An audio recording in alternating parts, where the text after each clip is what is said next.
Hello and welcome to week 5 of EDTECH537 blogging in the classroom. This week is going to be a little bit different than the last couple of weeks that we've been going through because of the nature of how you're going to be doing your blogging. But before I get to that, to start off, the readings for this week are 3 readings that focus upon the issue of generational differences. So you'll see there's an article there by Mark Prensky that was written about a decade and a half ago now, and that looks at this idea of digital natives, which is something that we hear quite commonly talked about in the media and within the educational context. The second article is one by Jamie McKenzie, and that one is actually a direct rebuttal to Prensky's article about digital natives. So you get to see sort of a deconstructing of Prensky's article, if you will, both in terms of the concept but also in terms of the article itself. The third article is one by Tom Reeves that is it's a provocative literature review. It actually comes from work that he did for a book chapter that he wrote for the third, I think it was the third, it might be the fourth, for the third or fourth edition of the Handbook for Educational Communications and Technology. And in that handbook he wrote quite an extensive, well-researched literature review looking at what we knew about generational differences from the literature. The particular piece that you're reading is actually a variation of that chapter that he wrote specifically to be used as a discussion paper for the IT forum listserv that AECT runs. It's a little bit more provocative in nature because it's designed to generate discussion over the week that was assigned to Tom at that particular time.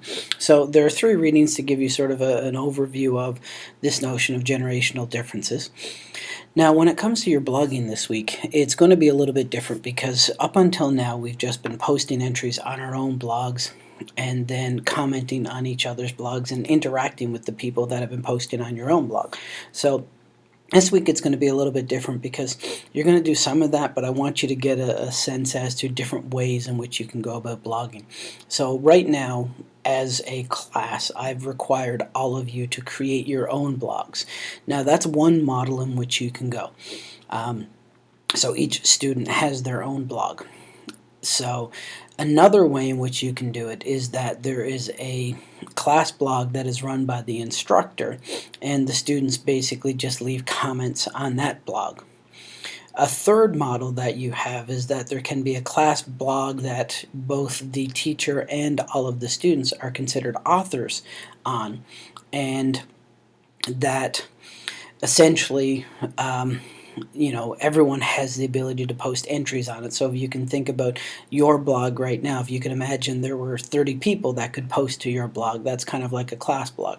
So what's going to happen this week is we're actually going to interact with each other in all 3 of those forms. So I am going to post on my blog a prompt that I will want you to respond to on your blog. It will be specifically about the generational differences readings that we're looking at.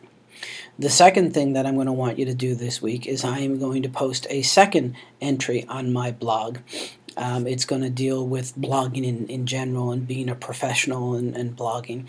And you are going to interact with me and with each other by leaving a comment on that particular blog entry.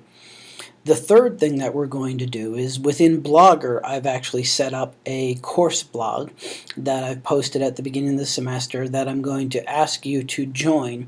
And once you join that, I'm going to ask you to post an entry to that blog that's in response to an entry that I have already posted on that blog. So there's going to be 3 different ways, and as you can see in Moodle and the email that I'll send out, I'll sort of explain all 3 of these so that you know exactly what you're doing. But it'll give you sort of 3 ways in which you can use your blog with students, or which you could use blogging with students, I should say. So sort of 3 different structural ways. So that's basically it for week 5. As always, if you've got any questions, feel free to contact me. Email is always the best, but also give me a shout on my cell or try to track me down on Google Chat or Skype. I look forward to hearing from you and look forward to what we generate this particular week.